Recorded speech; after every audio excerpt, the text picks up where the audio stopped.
The planet Aerolith shimmered like a jewel adrift in space. Oceans of violet, skies of copper, and cities that rose like spirals of living glass. But beneath its beauty lay old customs that never died, and debts that could never be escaped. In the district of Kirene, deep within the storm-belt valleys, lived a family known as the Talari, once respected, now ruined. Their family shipyard had collapsed in flames after an orbital war, and with it went everything they owned. Only Lyra Talari, the youngest daughter, remained to face what her father could not repay. Her father's voice shook as he spoke before the merchant council. "Please," he begged, "give me time. My daughter, she's still young." But the merchant leader, Lord Drosk, waved a cold hand. "You've had 5 cycles. The debt stands at 2 million energy credits. You have no ships, no land, only her." Lyrian had stood silently behind her father, her crystalline blue eyes wet with dread. She knew what came next. On Aerolith, when a debt could not be paid with gold, it was paid with blood, or marriage. "The debt can be forgiven," Lord Drosk said, "if your daughter is bonded to one of our allies from the human colonies. A cross-species union would strengthen trade and honor both houses." Her father had no choice, and so, before the crimson sun had set, Lyra Talari was declared bound in contract to a man she had never met, a human from the off-world colonies named Elias Reed Middle, the human Groom. First time Lyrian saw him was at the ceremonial spire of Bonds, a vast crystal tower that rose above the sea.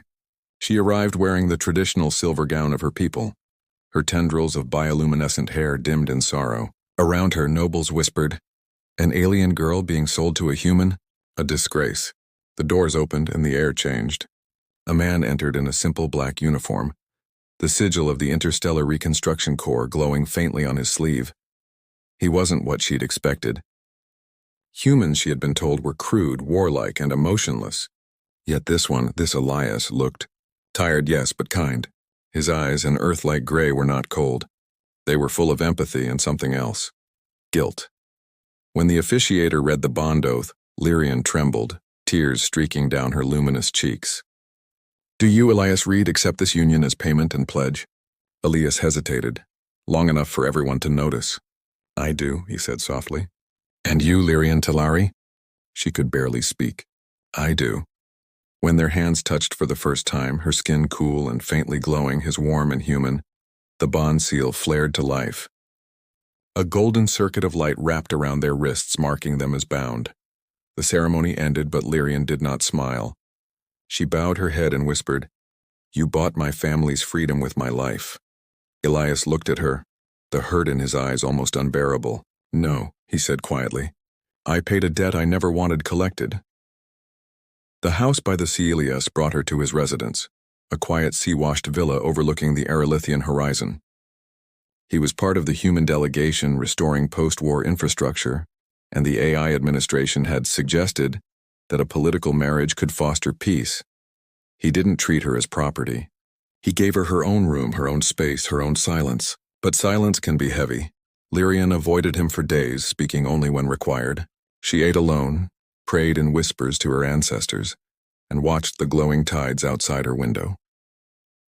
One night, Elias found her in the observatory, her eyes reflecting the twin moons. "You're afraid of me," he said gently. She didn't answer. "I don't want to own you, Lyrian. I just didn't want your father punished." "The council," she turned, voice trembling. "You think kindness changes what this is?" "I was sold, Elias. My tears bought mercy." He stepped closer, his face lit by the pale light of the sea. "Then let me earn what I've been given," he said. "Not as a husband, as someone who wants to understand you." That night she didn't answer, but she didn't walk away either. The growing light days became weeks, and slowly something shifted. Elias tended the hydro gardens growing earth flowers, small white ones called jasmine. He didn't know that the scent of jasmine was sacred to her people, symbolizing rebirth. When she saw the blossoms bloom in the alien soil, she almost cried. He learned her language, the delicate musical hum of Ziraic tones that most humans couldn't pronounce. He stumbled, misplacing vowels, but she laughed, the first sound of joy he'd heard from her. He taught her human things too. How to paint with pigments, how to taste bitter chocolate, how to watch rain without fear. In turn, She showed him how to listen to the heartbeat of the ocean through the coral winds, how to see patterns in the bioluminescent waves that foretold storms. Their silence turned to conversation, their distance turned to curiosity, and one evening as they shared food beneath the aurora sky, she said something that made his chest ache. "When I was told I'd marry a human," Lyrian said, "I imagined chains, but you gave me wings instead." He smiled faintly. "And when I was told I'd marry someone who didn't choose me," he said, "I imagined emptiness, but you filled the space with light." They both fell quiet, the sea whispering between them. The truth of the debt piece never lasts on Aerolith. One night, the family that had arranged the marriage, Lord Drosk's house, came to collect additional terms. Drosk himself arrived, flanked by soldiers. "The debt was greater than you were told," he sneered. "Your father falsified records. The girl's bond was partial payment, not full." Lyrian stepped forward, defiant. "You said the contract was settled." "Not without human confirmation from the governor," Drosk smirked. "Until then, you belong to my house." Elias moved between them. "She belongs to no one," he said sharply. "The union was recognized under interspecies law." Drosk's eyes narrowed. "Then you'll defend her?" "With everything I have," blasters hummed. The air thickened with tension. Lyrian reached for Elias's arm, not in fear, but in trust. For the first time, she wasn't crying. When the council's guards finally intervened, Drosk was arrested for fraud. The debt, after all, had been manipulated, a scheme to force alien women into political marriages. Elias's report exposed the network. Lyrian's name was cleared, but her freedom brought a new question. Would she stay? The choice weeks later, the bond mark on their wrists dimmed, the signal that the legal contract had ended. The AI registry declared both unbound and free. Elias packed his things quietly, planning to return to orbit. He didn't know what to say. He didn't want to hold her against her will. He left a small box by her door. Inside, a single white jasmine flower preserved in glass. That night, Lyrian found him on the balcony. "You're leaving," she said softly. "You're free now," he answered. "That's what I wanted for you. And what do you want for yourself?" He looked at her, really looked, and the ache in his chest returned. "I want you to be happy, even if it's without me." Her eyes shimmered like moonlit water. "You never asked what I want," she whispered. "What do you want, Lyrian?" She stepped closer, her hand resting gently against his chest. "I want the man who gave me wings to stop flying away." He froze. The ocean roared below. "Lyrian, you were never my captor," she said. "You were my rescue."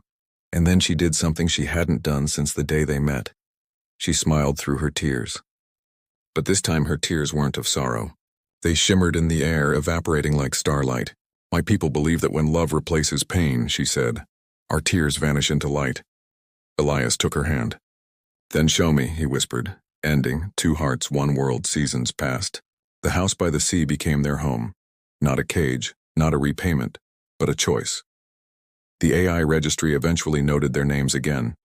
Not under debt bond, but voluntary union. Across Aerolith, their story spread like quiet fire. A tale of a human who saw beyond ownership.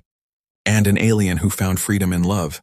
They rebuilt her family's shipyard together, turning it into a workshop for hybrid designs. Human and Aerolithian technology combined. It became a symbol of unity. At night, they'd walk along the tide pools, her hand in his, their reflections glowing under the moons. "You once said I gave you wings," Elias murmured one evening. She smiled, leaning into him. "And you taught me how to use them." The stars shimmered above, distant but kind. Somewhere in the sky, the old debts of their families no longer mattered. For the first time in her life, Lyrian Talari was not bound by duty, but by choice. And the human who once felt like a mistake of circumstance became the love she had never dared to imagine. Her tears had vanished long ago, replaced by light that would never fade.